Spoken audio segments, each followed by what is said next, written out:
Hello everyone, what's up? In today's video, I'm gonna be talking about some of my favorite books for my favorite season. Books to complement your pumpkin pie this fall, which is the best pie. I don't wanna hear it, that's not up to debate. There's my hot take for today, but you will not catch me polishing off any other type of pie for breakfast. Back to the point, today I'm gonna be recommending you the utmost perfect books for fall.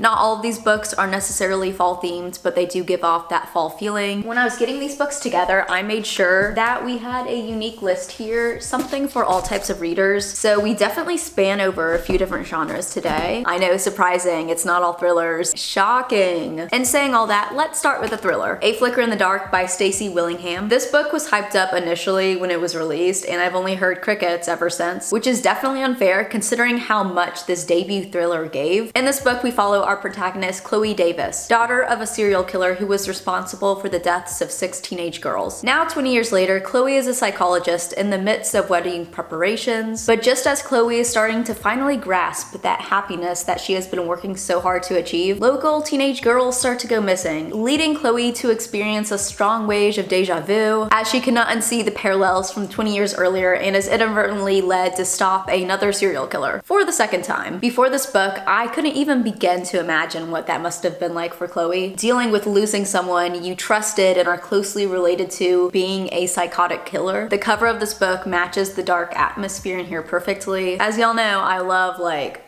therapists and books. It's my red flag. So I really loved reading from the point of view of the psychologist who from the outside you couldn't tell had a traumatic past. And although Chloe may have an I've got my life together facade, that is definitely not the case. In reality, she is a hot mess. I don't exactly remember, but either Chloe's house or the house she grew up in was this old, creepy Victorian house, which just added to the gothic atmosphere. I'm so excited to read more from this author whenever she decides to release some more books. My next recommendation is actually a memoir. That is Brain on Fire by Susanna Collin. If you typically read thrillers and you want to get into some more nonfiction, this would be a great book to start with because it almost reads like a paranormal thriller. We follow 24-year-old Susanna Collin, who one day wakes up in a hospital, unable to speak and has no recollection of how she got there. Days earlier, she had a promising job, a steady relationship, but is now labeled a psychotic, violent flight risk. Let me reiterate, this is a memoir, aka this is a true story that shook my core and my view of how health affects one's life as I knew it. I read this before getting into thrillers, and looking back on it, it's pretty apparent why I enjoyed it so much at the time. This is also a pretty fast read. I'm pretty sure I finished this in like a day, and that was high school Sarah, so I was most likely a slower reader back then. Granted, I did initially read this for my English class, and I always read assigned books the day before they were due. But this one I remember devouring. That was actually the year I had the devil as my English teacher. Is that bad to say? She made her students cry.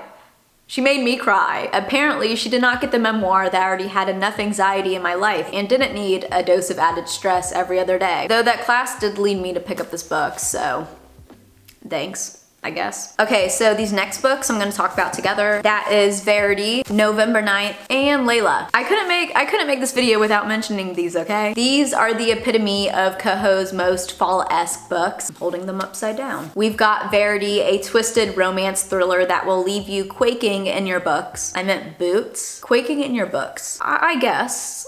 Yeah. November 9th, a romance that spans over 7 years and only takes place on the day November 9th. You're either gonna love or hate this one. It's 50-50 for most people. I personally enjoyed it, but even if you don't, reading this on November 9th for the shits and giggles is worth it. And then Layla, a paranormal thriller romance. This one starts off a bit slow, but if you just trudge along, you will understand why in the end. This book is also only from the point of view of Leeds, the male love interest, which is a bit different from other male-female romances because we either just get the female POV or the male and female POV, but never just the male. A lot of Colleen books make you think how you would react if you were in that situation the characters are in, and this one is a controversial one. I'm trying to be very vague here, but both sides could argue for or against why one of the characters did what they did. Ghost by Dolly Alderton Skeleton. Perfect name for the season. Let's take a moment to appreciate this beauty. The cover is everything I could ever want and more. It's giving quirky businesswoman. That's what I aspire to be. The paperback version is honestly sad compared to this. Come on, what went wrong over here? Who takes this and converts it to this? That's a fucking joke, that's what it is. This doesn't tell me anything about the book, whereas this cover conveys a sense of humor from the upside down elements along with a romantic theme from the roses. Ghost is a romantic comedy / literary fiction book that explores coming of age in your 30s, modern dating, losing friendships, all throughout as we follow our protagonist Nina after she gets ghosted by her date. Let me set the scene. Reading this book is like going on a walk with your best friend one fall afternoon, down a London neighborhood lined with townhouses, and while you're strolling along, you suddenly hear an ice cream truck in fall. Or is that not appropriate?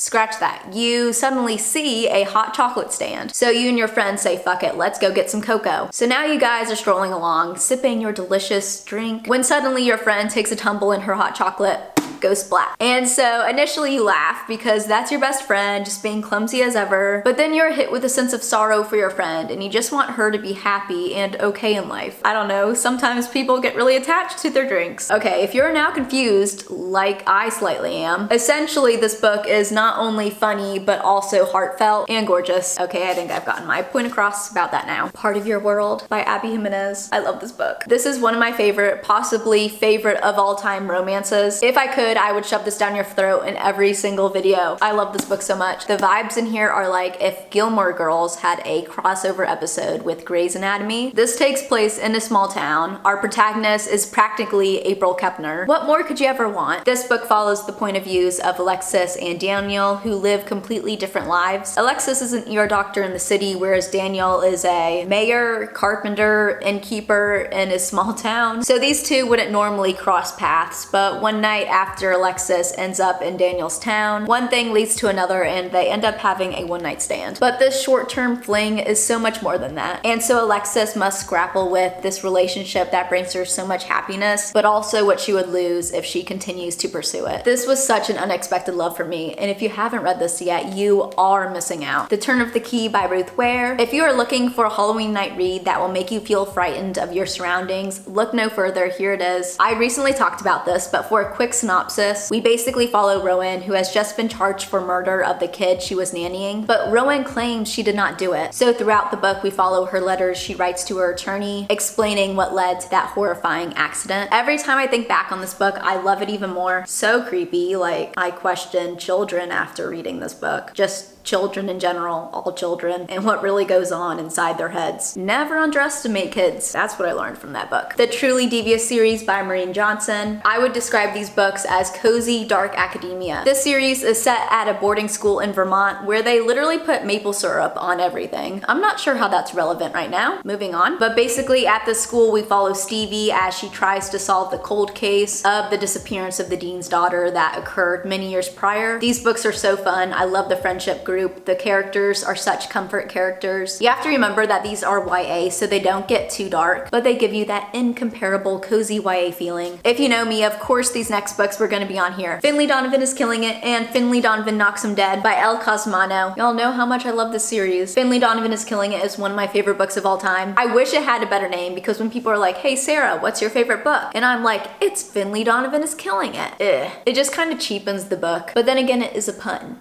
And I do love my puns. If you are for some reason in the dark about these books, let me enlighten you. This is a cozy mystery that follows Finley Donovan, a lovable, down-on-her-luck mom. And one morning while she is at Panera with her agent discussing her next novel, another woman sitting at the table next to her overhears their conversation and mistakes Finley as a hit woman. So she then tries to hire Finley to take care of her husband for her. And Finley's like, whoa, whoa, whoa, lady, I'm not who you think I am. And the lady's like, yeah.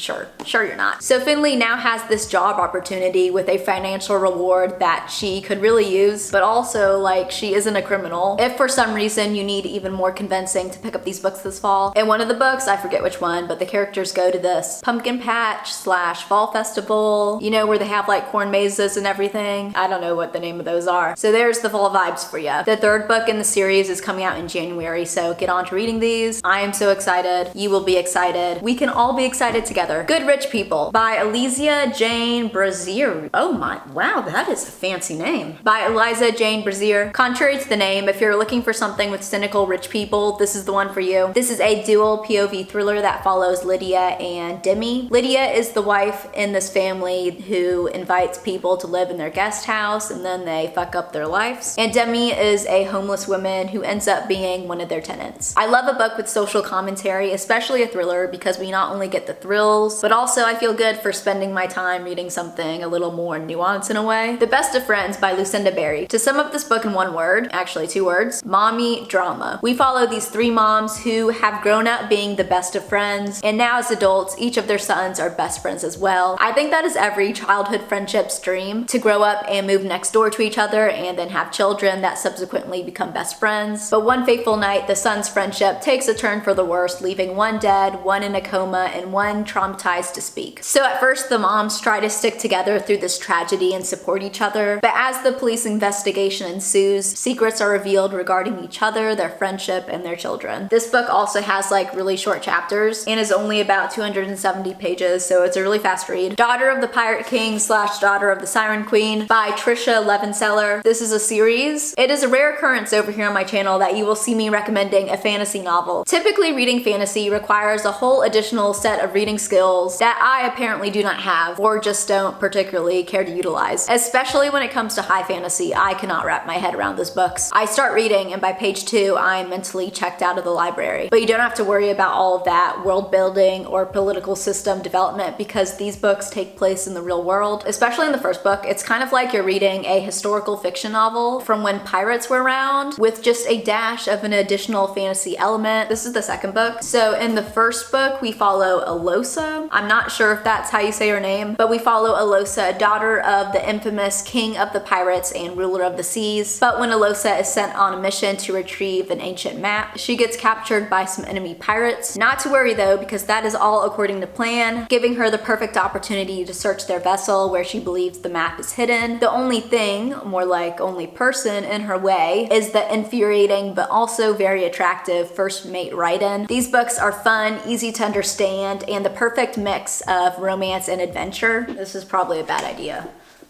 Wait.